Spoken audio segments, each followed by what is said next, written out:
Hello friends, आप सभी का हमारे यूट्यूब चैनल पर हार्दिक स्वागत है। फ्रेंड्स, आप कैसे हैं? आई होप आप सभी अच्छे व स्वस्थ होंगे। फ्रेंड्स, आज की वीडियो में हम डीएलएड फोर्थ सेमेस्टर के प्रथम प्रश्न पत्र आरंभिक स्तर पर भाषा एवं गणित के पठन लेखन क्षमताओं का विकास से संबंधित कुछ महत्वपूर्ण प्रश्न आपको समझाने वाले हैं।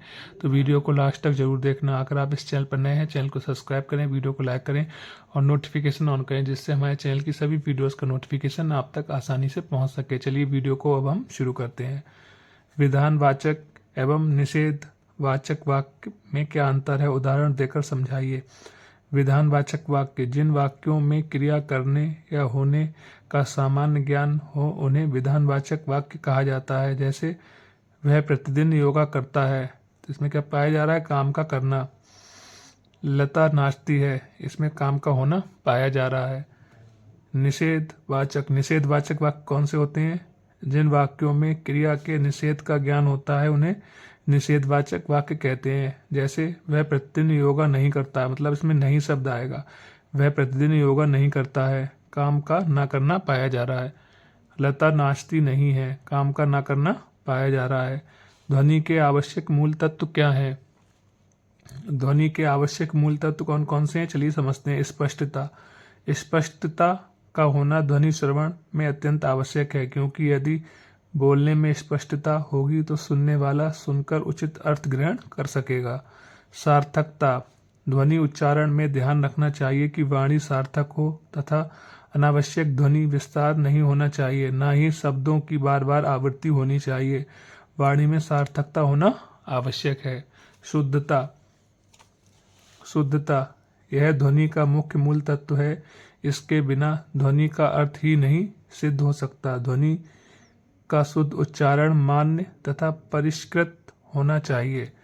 तरंगता: ध्वनि में आरोह अवरोह बिल्कुल नहीं होना चाहिए। एक समान वाचन से श्रोता ऊब जाता है तथा अर्थ ग्रहण की दृष्टि से स्वराघात बालाघात की तरंगता होना आवश्यक है। उच्चारण की दृष्टि से व्यंजन की तीन श्रेणियां लिखिए। कौन कौन सी श्रेणियां होती हैं? स्पर्श व्यंजन, अंतःस्थ व्यंजन और ऊष्म व्यंजन। अयोगवाह के तीन प्रकार लिखिए: अनुस्वार, अनुनासिक और विसर्ग। हस के आधार पर हिंदी ध्वनियों के नाम लिखिए: आ, ई, उ, ल। बलाघात क्या है? ध्वनि विज्ञान के आधार पर स्पष्ट कीजिए। बलाघात शक्ति की वह मात्रा है जिसमें ध्वनि, अक्षर, शब्द अथवा वाक्य का उच्चारण किया जाता है और शक्ति आधिक्य के कारण ही अपेक्षातया अधिक बलाघात युक्त ध्वनि, अक्षर या शब्द आदि आसपास की अन्य ध्वनियों आदि से अधिक मुखर एवं शक्तिशाली होते हैं। जीवा के आधार पर हिंदी ध्वनियों का वर्गीकरण कर उनके नाम लिखिए। संवृत कौन से होते हैं? ई, ई, उ, इनको बोलते हैं संवृत। अर्धविवृत ए, औ, आ। विवृत आ। अर्धसंवृत ए, औ। चलिए आगे समझते हैं। र स्वर का उच्चारण स्थान क्या है? मूर्धा। पाठ्य वस्तु का मौन वाचन करते हुए उसमें निहित विचारों, भावों एवं तथ्यों को समझने हेतु महत्वपूर्ण बातें बताइए। उचित आसन व मुद्रा, एकाग्रता, धैर्य, अर्थबोध और शांत वातावरण। ठीक है। वाचन दोषों को दूर करने की विधियां कौन कौन सी हैं? आवृत्ति, पुनरावृत्ति, स्थान परिवर्तन, स्पष्टता और निवारण। क्रिया विशेषण किसे कहते हैं? क्रिया विशेषण किसे कहते हैं? क्रिया की विशेषता प्रकट करने वाले शब्दों को क्रिया विशेषण कहा जाता है। जैसे राजन दिन भर लिखता है, राजन राधा से तेज दौड़ता है। वचन किसे कहते हैं? हिंदी व्याकरण में जिस शब्द से किसी वस्तु के एक या अनेक होने का ज्ञान होता है उसे वचन कहते हैं। वचन के प्रकार बताइए। वचन: हिंदी में वचन दो प्रकार के होते हैं, एक वचन और बहुवचन। एक वचन शब्द के जिस रूप में एक वस्तु या एक व्यक्ति का बोध होता है उसे एक वचन कहते हैं। जैसे लड़का, औरत, मोर, बाघ आदि। बहुवचन: शब्द के जिस रूप से बहुत से व्यक्ति अथवा बहुत सी वस्तुओं का बोध होता है उसे बहुवचन कहते हैं, जैसे घोड़े, महिलाएं आदि। सदा एक वचन के लिए प्रयुक्त होने वाले कुछ शब्दों को बताइए, जैसे आकाश, वर्षा, सत्य, झूठ, पानी, सहायता। ये सभी क्या है? एक वचन। ध्वनि किसे कहते हैं? ध्वनि किसे कहते हैं? भाषा की इकाई को ध्वनि कहते हैं।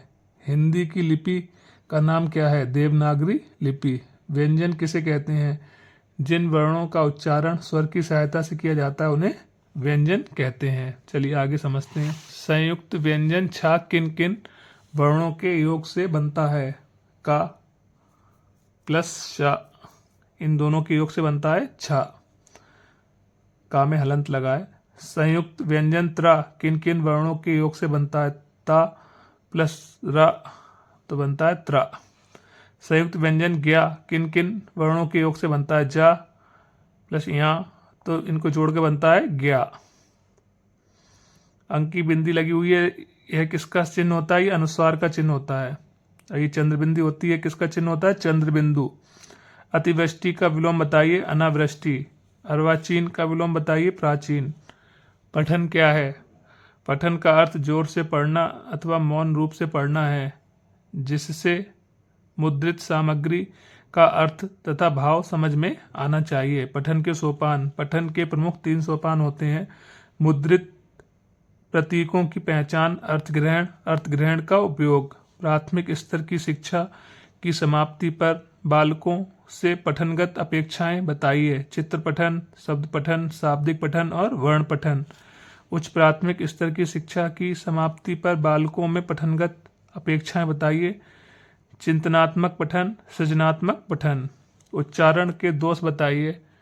रुक रुक कर बोलना, गदगद स्वर में बोलना, दीनता के स्वर में बोलना, गा गा कर बोलना, मुख के भीतर बुदबुदाते हुए बोलना। स्वतंत्र अभिव्यक्ति का क्या आशय है? स्वतंत्र अभिव्यक्ति का आशय लिखित तथा मौखिक दोनों अभिव्यक्तियों से है। ठीक है फ्रेंड्स, मिलते हैं किसी नेक्स्ट वीडियो में। तब तक के लिए जय हिंद, जय भारत। हंसते रहिए, मुस्कुराते रहिए, हमेशा स्वस्थ रहिए और ऐसे ही हमारा सपोर्ट करते रहिए। ठीक है फ्रेंड्स, थैंक यू।